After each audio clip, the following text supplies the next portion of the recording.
zakaj ljudje, ki živimo ali pa živijo od argumentacije, javnosti tako slabo ali pa tako redko argumentirajo smiselnih mnenj svojega dela.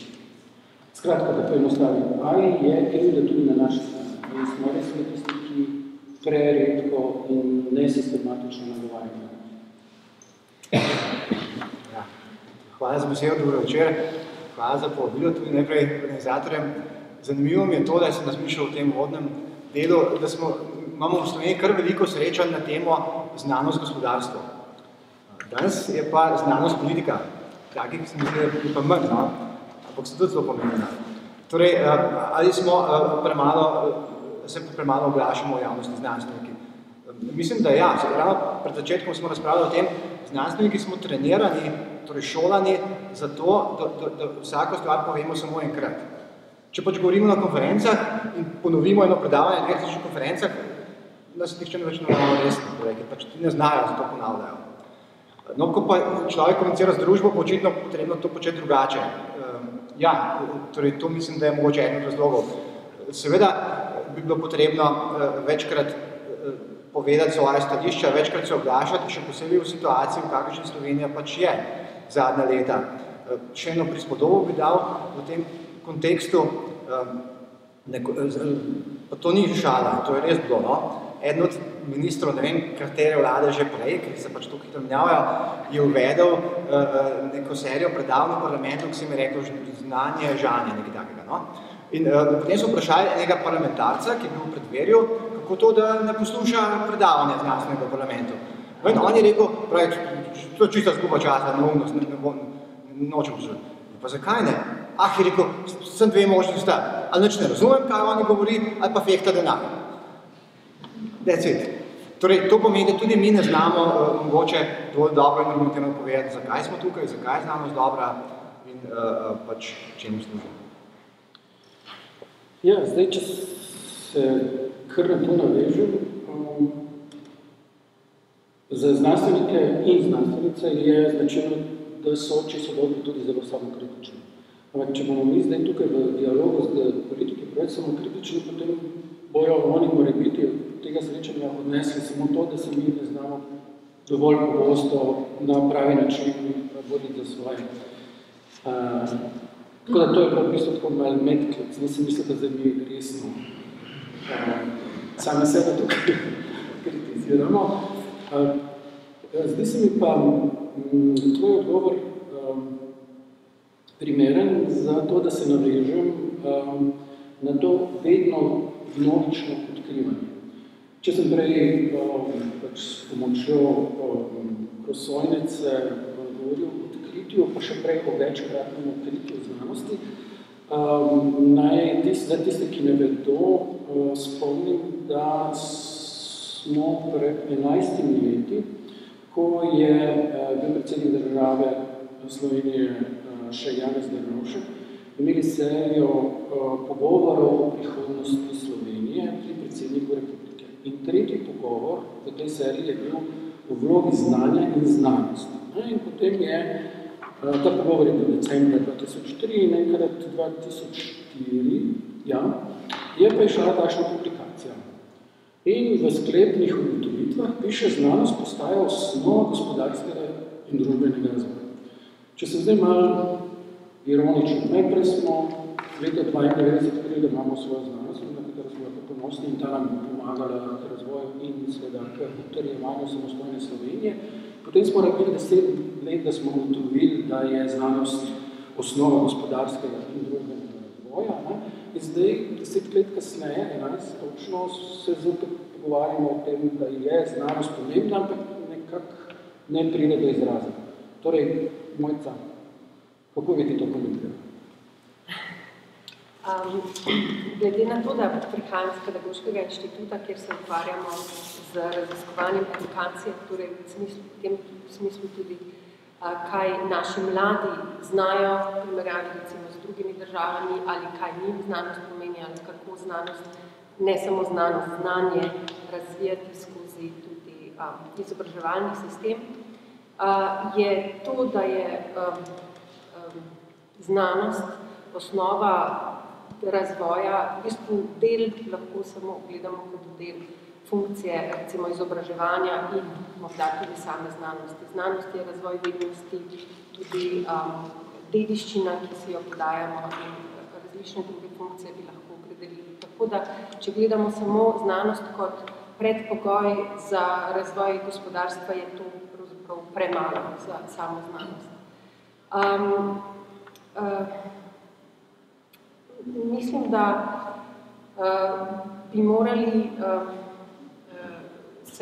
če recimo se poskušam nasloniti na nekatere od naših rezultatov, ki jih imamo na Pedagoškem inštitutu, tudi na to, da sedaj v naših raziskavah zaznavamo nekakšen upad ali trend upadanja odnosa do znanja, odnosa do znanosti, če to pač malo razširim, namreč te raziskave so lahko malo bolj specifične pri naših mladih, kar pomeni, da mogoče bomo čez 10-11 let se ponovno spraševali še o kakšnih drugih začetkih.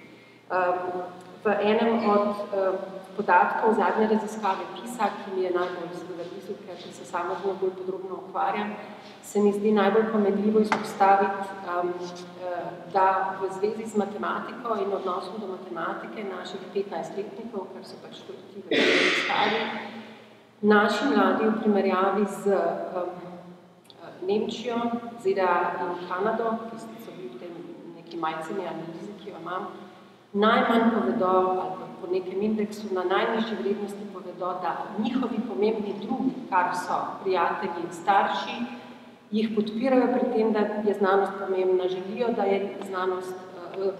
matematika pomembna, da so uspešni pri matematiki ali od njih zahtevajo, da so uspešni pri matematiki. Kar bi jaz zdaj ta komentar upletla, da morda moramo biti malce zaskrbljeni, da je tu nek indic, da ne glede na to, da sama ta raziskava pokazala nadpovprečni dosežek za Slovenijo, morda to ni trajen rezultat in je današnji pogovor res pomemben za to, da stvari poskušamo obrniti v novo mene. Janko, večkrat, ko se mi pogovarjamo z sogovorniki na drugi strani, tako rekoč, in tukaj smo mogoče res pogosto iskali sogovornike samo na našem matičnem ministrstvu. To slišimo vprašanje, ali res v majhni Sloveniji moramo pokrivati vse, kar imamo. In to na različnih inštitucijah, ki jih imamo. In drugič, ali ne bi bilo dobro kakšne stvari dati tudi na trg. Zdaj, to drugo povezujem z knjigo, ki je išla letos in je dvignila precej prahu in ki si jo mogoče zasledil, če pa ne. Avtorica je Mariana Mazzucato, italijanka na delu v Veliki Britaniji, ekonomistka, ki je napisala čudovito razpravo z naslovom The Entrepreneurial State, se pravi podjetniška država, v katerem na podlagi posamičnih primerov dokazuje, da je do prelomnih odkritij prišlo z financiranjem iz državnih proračunov. Da so potem te firme, ki so to razvijali naprej, predvsem v tej računalniški industriji, znali ta odkritja izrabiti in seveda obogatiti. Torej, kako bi odgovoril na to vprašanje, da imamo, mora biti vsega preveč in da je del treba pa morda oddati tako imenovano privatnemu sektorju? Ja, a lahko prej na to, da se nakratko navežem na tisto prejšnje vprašanje, ki je bilo za mojco. Mi je prišla ravno na misel izjava bivšega ministra za znanost, dr. Žiga Turka, ki je pred 3 leti, se mi zdi, na podelitvi Zoisovih nagrad v Novi Gorici, je rekel v svojem nagovoru, pravi, slovenska znanost je kar v redu, samo ne vemo čisto dobro, kaj bi z njo. Jaz mislim, da gospodarstvo relativno dobro ve, kaj bi z njo, ampak politika ne ve, kaj bi z njo. In seveda potem, ko je na seji kabineta potrebno nekaj prihraniti, ja, je povsem logično, da boš prihranil tam na tistem položaju, ko se tem ne veš tako, kaj bi. Tako da tole ne vemo, kaj bi z njo, no, mi je zelo zazvonilo glavi. Mislim, da se to tudi povezuje s tem, da na odkrivamo znanost, oziroma se čudimo, imamo njivo, zakaj. Kako znamo. Ok, zdaj pa na tole. Torej, jaz mislim, da v principu, torej, najprej se zelo strinjam, mislim, tole avtorico, da se, tudi, torej, koliko sam poznam zgodovino znanosti, so najpomembnejše odkritja bila financirana strani države. In to je običajno zato, po mojem mnenju tudi, no, ker pač corporate podjetja nimajo potrpljenja. Podjetja nimajo, privatni denar nima potrpljenja čakati na rezultate, ki so v znanosti, za kar je pa v znanosti nujno. Torej, vse sami veste, recimo, ko se človek uči, če reče učitelj, pa vaš starš, uči se dvakrat hitreje. Ne gre, pač to ima nek svoj ritem. Jutri pa odkri tole.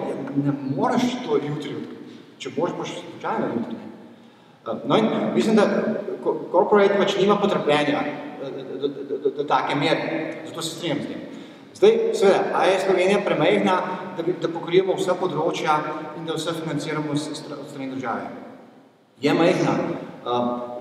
In to vprašanje je pa umestno. Na pamet se ne upam reči.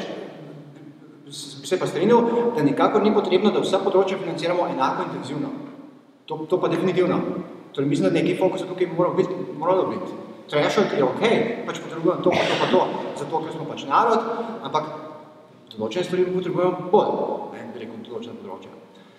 Zdaj, kako pa gledam na tole, na financiranje raziskav strani podjetij, tukaj se treba določenih stvari zavedati. Glede, mi imamo izkušnje na Kemijskem inštitutu s tujimi podjetji, ki vlagajo raziskave pri nas in to celo take vrste raziskav, ki bi jih lahko ponovil temeljne, to je basic science, še kar potrpežljivi.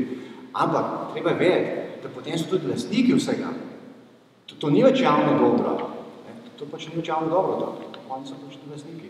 Tega se treba zavedati. Zato mislim, da treba imeti mero v teh stvari. Zdaj, ob trditvi nekega izpostavljanja politika, kot je minister, da ne vemo točno. Znamo sicer kar dobro, ne vemo, kam znamo. To je bila dobra istočnica, da pridemo na politike, ampak jaz predlagam, da to naredimo počasi preko človeka, ki je zdaj ta hip, hočeš ne politiko in stroko. To je Tamara Lah-Torušek, kot predsednica vladnega sveta, hočeš na nek način nekaj vmes.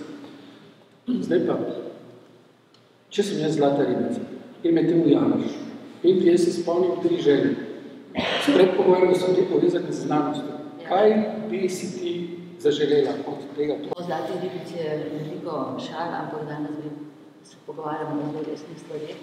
In mislim, da je ena od mojih želja kot predsednica Sveta za znanost in tehnologijo, ki je začel pravzaprav svoje delo z novo vlado. Slučajno je seveda sovpadlo ta 2 datuma, ko je bilo treba obnoviti ta svet na zakonodajne obveznosti in ko je nastopila nova vlada. Želela bi si, da bi ta nova vlada čim prej spoznala pomen znanosti in tehnologije v tej družbi nasploh. Namreč treba se zavedati, to bi dala tudi mogoče danes kot istočenstvo z tega stališča, da poznamo trikotnik med znanostjo raziskavami, ki so bazične in aplikativne, ki vodijo v razvoj in ta povezava z gospodarstvom je nujna, oboje stranska seveda, torej tudi razvoj gospodarstva se plemeniti z raziskavnostjo na znanosti, vendar teh povezav ni še tukaj trikotnika, ki je politika, ki mora to omogočiti. Politika omogoča tako razvoj gospodarstva kot prenos znanj v gospodarstvo s svojimi predpisi, s svojimi zakoni. Skratka, zakonodajno treba to urediti. Ravno tukaj je zelo veliko problemov v sedanji družbeni ureditvi. In tukaj ta trikotnik, ta noga trikotnika, ta nekako širi. Ampak to ni nič novega. Ta trikotnik je znan že vrsto let zgodovinsko, znan v vseh družbah, kjer tako ali drugače je urejen bolj ali manj. In tako so tudi družbe bolj ali manj uspešne gospodarsko, seveda ni noben slučaj, da so gospodarsko razvite uspešne družbe, imajo tudi najboljše znanstvenike, najboljše znanstveni izplet. Tako da tukaj povezava popolnoma jasna in politiko, ki to razume. No, zdaj pa, če grem v zgodovino, kot si že začel, znanost pri nas ni nič novo, to je že zelo, zelo stara dejavnost, pa rečemo Žiga Zoisa naprej, če se samo tam ostavim in potem tudi, če gremo recimo v našo povojno, torej povojno Jugoslavijo, še takrat, ko je Slovenija, moram reči, takrat nekako so bili postavljeni raziskovalni inštituti, ki so še danes pri nas, torej to je bil temelj sedanje raziskovalno dejavnosti, da so postavljene univerze in te so začele delovati. In v tistem času je nekako politika, ko je pač gradila svojo strategijo Jugoslavije in Slovenije v nekaj, kakršnakoli že bila, nekako se usmerila in se mi zdi, da je vedela, da te inštituti so nastali zaradi potrebe gospodarstva. Tako Jožef Štefan, ki je bil pač nuklearna energija, tako Kemijski inštitut in še nekateri drugi, ki so nastali tako smeri. To je bila ena usmerjenost.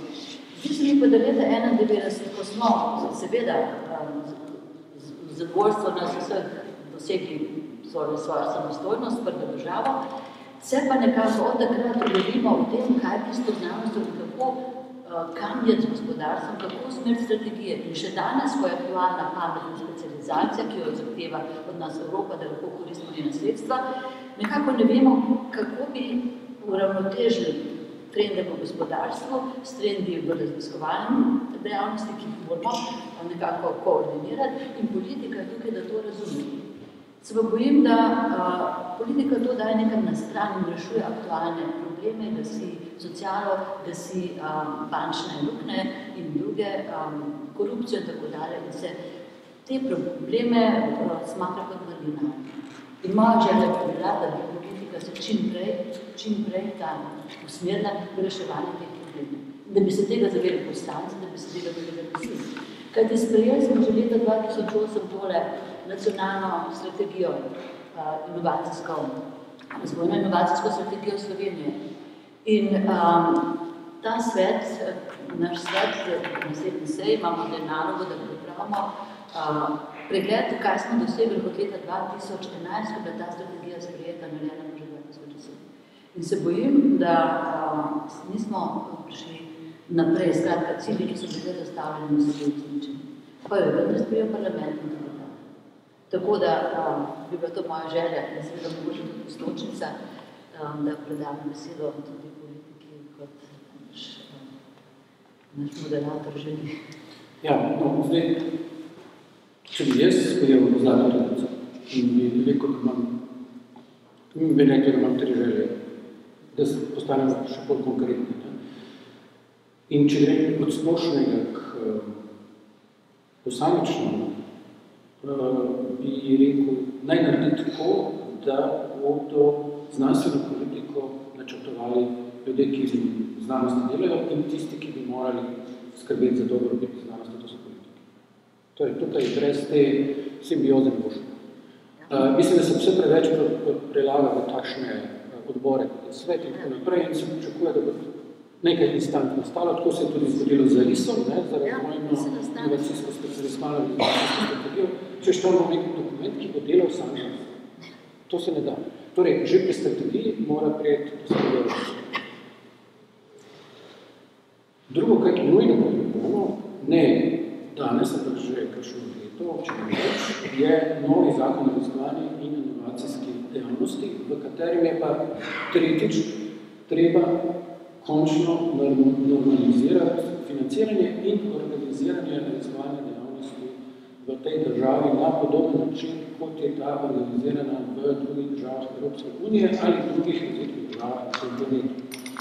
To bi bil moje tri želje za različno. Zdaj pa bi vas, gospa Ljudmila Novak, pritegnil za to ugotovitvijo gospoda Turka, ki je tukaj citiral. Mi znanost se imamo vzgledali čisto v redu, ampak nekako ne vemo. A imate bil občutek, da in vlade, in parlament, v katerem ste že dolgo časa prisutni, nekako ne vedo in se vam zdi, da bi morali res raziskovalci vse povedati, ali bi pa morala ta upravna struktura nagovoriti raziskovalce, da to Dober večer, hvala za povabilo. No, bom začela s tem, kar je gospod rekel na začetku, da znanstveniki samo enkrat povedo. Jaz sem po osnovni izobrazbi slovenistka in tam je tudi tako, da se samo v mlinu dvakrat pove. Ko sem postala političarka, pa sem ugotovila, da je večkrat treba isto stvar povedati, pa še ljudje ne slišijo, tako da dobro ste naredili in svetujem, da to delate še naprej. Takšne okrogle mize, pogovore, srečanja s politiki, da bomo bolje razumeli vas in da bomo bolje vedeli, kaj narediti. V stranko Nova Slovenija veliko obiskujemo teren, regije, veliko podjetij smo obiskali in iz tega smo se največ naučili, ker smo videli, s kakšnimi problemi se ukvarjajo posamezniki, podjetniki, kmetje in tako naprej in na to iskali odgovore in rešitve. Prej me je gospod tam spomnil, da smo imeli res dober program, nočem zdaj delati volilne kampanje, ker je mimo, ampak samo na podlagi teh izkušenj in da prisluhneš kot politik realnemu življenju, lahko napišeš neke odgovore. Zato sem vesela, da sem nocoj tukaj. Ne bom pametna, ker na tem področju nisem delala, čeprav sem v odboru za izobraževanje delala, sem v srednjem šolstvu, v Evropskem parlamentu sem bila v odboru za izobraževanje, pa vendarle nisem se ukvarjala prav z raziskavami znanostjo, zato se mi zdi zelo dobro, da vas slišim, poslušam in kot politik potem skušam tudi vas zagovarjati ali iskati dobre, primerne rešitve, seveda skupaj z vami. Ker v tem trenutku nisem v vladi, torej nismo, Nova Slovenija ni vladna stranka, tam je gospod, ki je v vladni stranki, seveda ne morem obljubljati denarja. Bom pa v vsakem trenutku zagovarjala to, da je znanost, nove tehnologije, da je to izredno pomembno za naše življenje. Mislim, da je ravno danes en prispevek na enem spletnem portalu, intervju z nekom iz Googla, kaj vse napoveduje, kaj se v prihodnosti dogaja in koliko denarja, koliko razvoja, koliko novih znanj je za tem. Zato se mi zdi, da je znanost, nove tehnologije, inovacije še kako pomembno. In tukaj govorimo potem o višji dodani vrednosti na nekem delovnem mestu, ker poceni delovna sila je v drugih državah, zato selijo podjetja, proizvodnjo tja. Potem, medtem ko te razvojne inštitute pa podjetja veliko krat še vedno imajo v Sloveniji, ker je neko znanje, imamo dobre fakultete, možnosti, da to znanje tudi doma razvijamo. No, večkrat sem pa tudi vprašala, zakaj pa ni več te povezave med fakultetami, inštituti in gospodarstvom. Zakaj potrebujejo toliko svojih teh razvojnih oddelkov, če bi pa lahko to bolje kombinirali z inštituti in s fakultetami. Očitno pri nekaterih to je v večji meri razvito, mogoče pa tudi vse panoge znanstvene niso tako zanimive konkretno za podjetja, sploh tiste, ki se ukvarjajo s tehničnimi in drugimi strokami. Tako da jaz si želim, da bi prišlo do večje povezave med znanostjo in pa gospodarstvom, da bi potem vedeli, zakaj imamo inštitute, znanstvenike in da bi tudi gospodarstvo bolj financiralo prav te raziskave. In vse vi gotovo to še bolje poznate, te primerjave, koliko v Ameriki vlagajo v razvoj in inovacije, nove tehnologije in da pravzaprav inštituti, fakultete se pretežni meri prav iz tega financirajo, večji meri. Boste vi potem povedali, jaz vas bom z veseljem poslušala, morda se motim, ampak to sem velikokrat slišala. Tako da jaz si to želim, da bi poleg teh osnovnih raziskav, ki pač v prvi fazi niso tako zanimive za gospodarstvo, da bi seveda to država spodbujala in financirala v večji meri in pa potem, da bi nastala ta povezava z gospodarstvom. Hvala lepa. Mislim, da ste s tem svojim razmišljanjem izzvali vsaj dva človeka v tem prostoru, ker pa že celo svoje raziskovalno življenje delate kot raziskovalca in hkrati inovatorja oziroma z roko, ki delata, ali sta delala v industriji in komaj čakamo, da ste prišli do besede. Predtem pa do tega prijemo, bi skušil še na neko področje, ki ga pa v tej hiši najbolj razvijamo, s katerimi se ukvarjamo. Znanstveni raziskovalni center je mreža 18 pretežno humanističnih in družboslovnih inštitutov. In večkrat slišimo, da smo pa mi tisti luksus, ki pa ničemer v resnici ne služi. Mi seveda imamo celo vrsto odgovora in upam, da bo trenutek še danes, da bomo upozorili na ne, kako zelo pomembni so naši izsledki. Kako bi pa razmišljali vi, gospod Godec, o tej tako mehki znanosti? Tu govorimo o slovarju slovenskega knjižnega jezika, o umetnostni topografiji Slovenije, celo vrste stvari, ki bi jih v tem delu sveta, ker smo pravzaprav po nekih primerjalnih normativnih že morali biti, pa prepričujemo vaše kolege, da se to ne da v dveletnem projektu na brzino zmešati skupaj. Prosim. Hvala za besedo in hvala za povabilo. Veseli me, da gre za oboje stransko izobraževanje, tako kot ste na začetku dejali. Sem pa malo žalostna ali pa presenečena, da ni tukaj v bistvu vladnih predstavnikov oziroma predstavnikov vladne stranke. In jaz se moram strinjati z gospodom Novakovo, oziroma takole, da znanstveniki bi se morali učiti politikov večkrat ponavljati stvari, da bi se večkrat slišala, čeprav se vam zdi to neumno. V bistvu politiki pa bi se mogli naučiti od znanstvenikov samokritičnosti dosti krat, tako da, kar se tega tiče. Ja, gledajte, jaz sem imela priliko tudi, čeprav sem sama naravoslovec, sem včasih tudi imela občutek, da te družboslovne vede, raziskave na tem področju, da to je nekaj nepomembnega, bom rekla, pa se bolj spoznavamo, da raziskovalna dejavnost ni namen samo za razvoj gospodarstva, če tako gledamo, seveda gre tudi vsem za razvoj celotne družbe, ne glede na to, ali raziskujemo preteklost, ali pa, bom rekla, izvajamo neke nove inovacije, neka nova sredstva, da si lajšamo seveda življenje, da razvijamo gospodarstvo. Imela sem priliko, namreč v svojem delu, ker sem bila direktorica Ljudske univerze, sem 7-krat organizirala tudi slomško simpozij na temo Antona Martina Slomška in tam sem imela priložnost spoznati doktorja Ogrina, ki se ukvarja z raziskovanjem Slomška, tudi slovenskega jezika in tako naprej.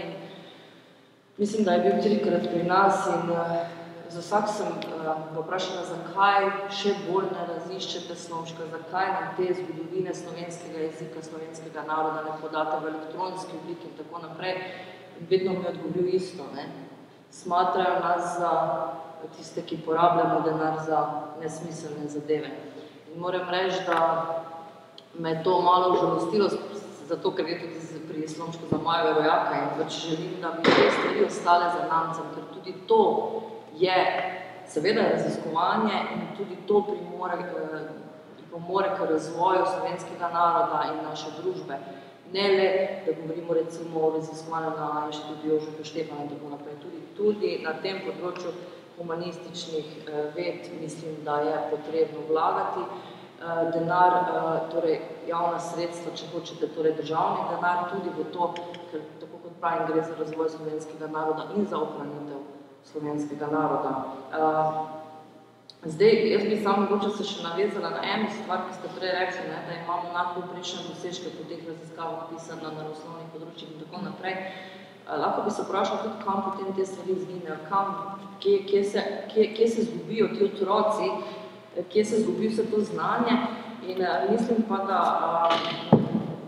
kaj pomeni tudi pri mladih znanost, če gledamo malo nazaj, nekateri mladim, če vprašati, ki so znanstveniki eni čudaki, ker delajo v nekih laboratorijih, raziskujejo od njih čisto nič ni, ampak potem, ko jim pokažeš ta razvoj, ko jim pa poveš recimo primer laboratorija Google X, kar smo danes tudi beremo Global in tako naprej, potem jim pa tako naenkrat jasna zadeva. Torej, vprašati se treba tudi, kam nam izginejo vse te mlade pametne glavice, ki potem nekako odidejo ali odidejo v tujino, raziskovalne inštitute Ampak vemo, da tam, kjer v tistih regijah, kjer odhajajo mladi v tujino, kjer odhaja znanje v tujino, kjer ni prenosa znanj, gre tudi za siromašnejše regije, oziroma da se siromaši, bom rekla, narod oziroma tisti prebivalstvo tam, kjer živi. Ne. Mogoče gre pri državi sami, jaz bom rekla politiki, tak visoki politiki, sem zdaj nekaj mesecev in mogoče malo stvari gledam že izprej, tudi malo bolj, bom rekla, malo bliže, malo drugače kot tisti pravi politiki, ki so že dolgo v parlamentu ali pa dolgo se ukvarjajo s temi zadevami. Včasih je tudi vprašanje lastništva se postavlja. Ne? Nekateri pravijo, zdaj država vlaga v ta razvoj, v to in potem pač ti znanstveniki ali pa te inovacije grejo v tujino, če grejo ali pa če ostanejo doma in ne vidijo tega, da se to vrača nazaj v družbo. Tega nekako v bistvu znanstveniki ne znajo poudariti, ne znajo pokazati. Ne? Kar bi mogli večkrat v bistvu spodbujati. Tako da, jaz mislim, da ni pomembno samo za gospodarstvo, torej za razvoj celotnega naroda in če gledam zdaj tu, kar se tiče, tudi jaz lahko ugotavljam, da nismo v vladni stranki, da nismo sedaj pač tisti, ki krojimo nekako zadeve, lahko pa seveda opozarjamo na te stvari. Jaz moram reči, da pri nas, Slovenske demokratske stranke, smo se zavzemali za financiranje, torej javno financiranje, večje vlaganje v raziskovalne dejavnosti in jaz mislim, da tudi danes bom nekaj odnesla tega, da bom lahko naprej v parlamentu te zadeve financirali. Hvala lepa. Tudi vaša replika mislim, da bo naletela že nekaj pojasnil. Zdaj, preden sklenemo ta krog, pa povajamo potem še drugo stran, da se nam pridruži, bi vas, gospod Abrahamsberg, vprašal, vi po naravi stvari, oziroma usmeritvi vaše stranke, kot zastopate starejše volivce, vsaj rezultate to pokažejo. In mislim, da se je pri vas morali še posebej zavedati, da v bistvu znanost tista, ki lajša vse te gorbe starosti. Dializa ni kar tako samo od sebe. Dializa je nekdo v nekem laboratoriju razvil, da je omogočil tistim, ki pač imajo težave z medicami, da jih imajo manj. In tu bi še spomnil na že umrlega država kolega fizika Roberta Blinca, ki je bil pa svetovno znan fizik, ki je povedal, tudi v tej knjigi je to zapisano, da Slovenija verjetno prispeva 2 promila k svetovni dediščini. Ampak bolj kot to je pomembno, da imamo vsej nekaj znanstvenikov, da bomo sploh razumeli, kaj se v svetu znanosti dogaja. Ne gre za to, da bomo mi zdaj sproducirali 3 do 5 Nobelovcev, odkrili ne vem kaj. Ampak mi potrebujemo to sfero za to, da sploh razumemo, kakšna odkritja. Da ne bomo dobili z nekim produktom še razglavice. Torej, mislim, da bi morali vi kot predstavnik te stranke, ki seveda vaša skupina v celoti, biti še nekako bolj senzibilizirani za to, ker se namreč en velik del znanstvenih odkritij vam pomaga imeti. Tudi z moje strani lep pozdrav in hvala za povabilo. Tale izzivahnje vprašanje, pri Desusu res gre za prestarejšo populacijo in nam znanost ni pomembna zgolj zaradi naših potreb. V Desusu se še kako zavedamo pomena znanosti v vsej širini. Torej, v tem smislu bi se navezal na to pomembno ugotovitev, ki je kolegica Boja, da mora biti podana ta povezava gospodarstva, znanost in politika. Glede politike seveda verjetno tukaj ni samo vprašanje denarja, ki ga v proračunu zagotavlja, ampak je treba to delovanje politike največ razumeti mnogo širše. Kot je kolegica rekla, seveda v oblikovanju neke politike najprej in seveda v izvedbi zakonodajne in regulative na tem področju.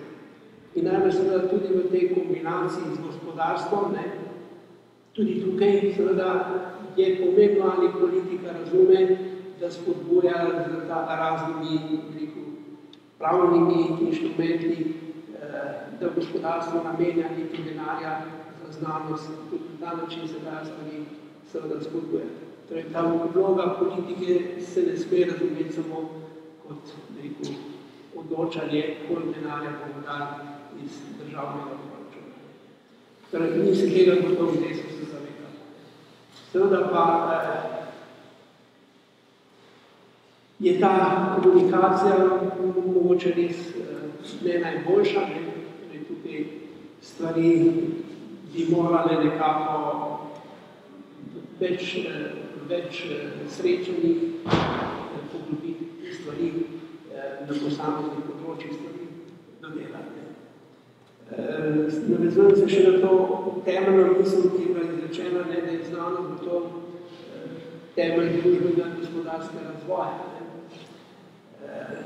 In tukaj proaktivno jaz se vprašam na drugi strani, glede na situacijo, v kateri danes smo, gospodarski krizi takšni in drugačni, seveda se sprašujem, kolikšen delež je tudi te znanosti, ki je seveda temelj družbenega in gospodarskega razvoja, da smo tukaj kot smo. Torej, tukaj se čuti neko pomanjkanje. Kolegica Novarko je rekla, čutimo to potrebo, da tudi v gospodarstvu se te rezultati znanosti čutijo. Da seveda vsi ti raziskovalci, ki so, dajo nek efekt. Torej, tukaj je gotovo tista misel, da treba tudi informirati. Torej, znanost bi mogla večkrat prijeti včasih tudi za samo pobudo, te stvari bi raziskovali, ne hočemo toliko informirati. Torej, tukaj seveda tudi ta debata v družboslovnih je seveda zdaj tukaj razlika. Pri družboslovnih se rezultati bolje vidijo, pri družboslovnih se vidijo na zelo dolge roke, in je to težji police ne vrti. Tako da v teh časih kriznih je pa gotovo ta problem, tudi jaz ne moram darja obljubiti, ker ga ni. Zaradi tega, v tem smislu bi tudi znanost lahko prispevala k temu, da seveda usmeri več projektov v donosne, donosnejše rezultate, ki jih lahko pol gospodarstvo daje, da lahko seveda pol tudi več denarja za znanost, kot je to nek začarak. Toliko začetne. Hvala. Zdaj, ko smo upravili ta prvi krok, jaz predlagam, da odpremo razpravo za vse. Pričakujem tudi, da se boste vse nekateri odzvali na komentarje, vprašanja, ki so ostala v zraku. Zdaj, če pogledam, sodelovanje z gospodarstvom je bilo vprašanje, kako je s tem. Jaz bi tu samo vprašal, a se zavedamo, da se je tudi pojem gospodarstva že malo spremenil. Da ne smemo razmišljati samo o tem klasičnem gospodarstvu, kar vzame recimo tudi turistično industrijalstvo. Vprašanje je bilo, kaj se zgodi s temi mladimi genialci, ki po teh rezultatih odstopajo, vsaj malo priča, kam se zgodijo. To je zdaj tukaj pred nami na mizi. In pa seveda vprašanje, kaj in kako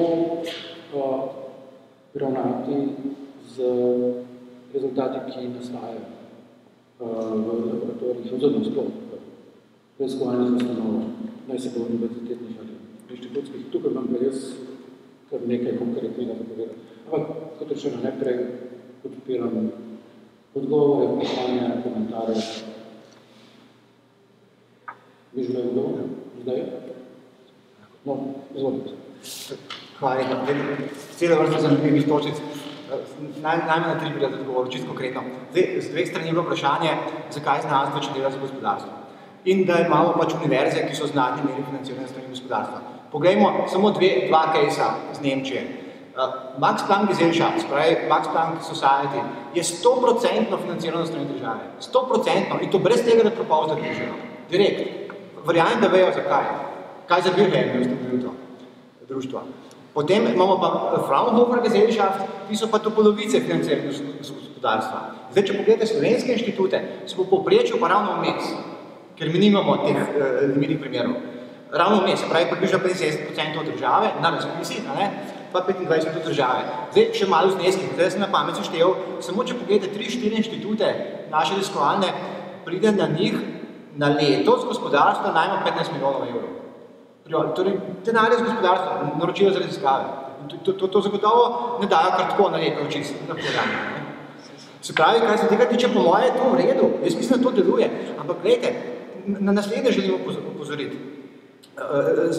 To je relacija znanost politika. Tukaj se dve stvari. Eno je denar, druga je pa, kot jim rečemo, tone from the top. Kaj rabimo za dobre raziskave? Ki je dobro vnadlo in vsega.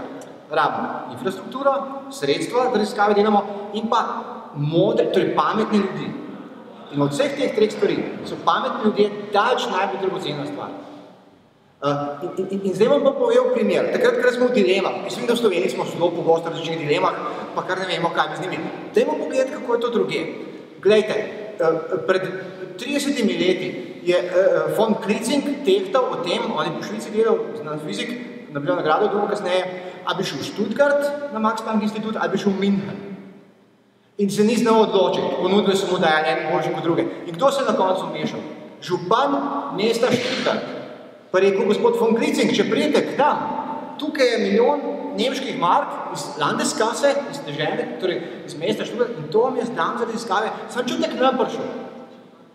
Pomislite, no, a ste že kdaj slišali za kako tako gesto, katerega konc slovenskega politika?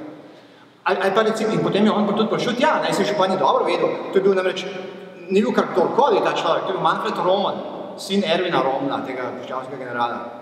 In je vedel, da to pomeni potem odličen kader, posledično pri izobraževanju, in bo Daimler-Benz, Porsche, pač Bosch in vsi ostali bodo črpali ta kader. In se bo Standort Stuttgart še naprej razvijal.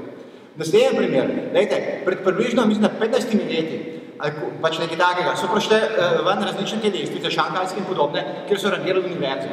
In na teh lestvicah so bile nemške univerze zelo slabe, zastopane. In takrat je na seji kabineta je Gemšer, zunanji minister, je rekel prav, to pa ne gre, to pa ni za nikamor. Mi moramo doseči v naslednjih 5 letih, da bodo nemške univerze med temi prvimi. In so odobrili ekscelenci iniciative takrat, če se temu reče. Se pravi, dodatne sredstva za to. Torej, politiki, they do care. Mislim, lejte, ampak res, ker vejo, da je to dobro na koncu. Prej smo govorili o tem, zdaj znanost uporabna, pa osnovna. Lejte, zame se ličil v Izraelu en quote, pravi, there is applied science and not yet applied science. To sem vprašanje časovne skale, ni drugega. Zdaj pa kaj z mladino, zakaj beži. Poglejte, na našem inštitutu je cela vrsta dijakov, ki potem dosegajo odlične rezultate na tekmovanjih raziskovanj, da so pri nas upravljene. Zato poznam te zgodbe. In res, veliko bežijo. Pa veste zakaj? Po mojem mnenju, zaradi ene stvari, ki vzajemno se zna, egalitarizem. Slovenski narod je obseden od egalitarizma. Po mojem mnenju. In mi preprosto ne prenesemo outstanding ljudi, prenesemo jih še, dokler ne stopijo na naš žulj, dokler ne stopijo na nas vrtiček financiranja. In to so seveda otroci. Ko pa ti odrasejo, pa se postavijo, pač radijo svoj prostor, takrat je pa konc tolerance. In tega pa ne vem, kako bi to. To je pa res izziv, no? To je pa mislim, da je pa izziv za nacijo.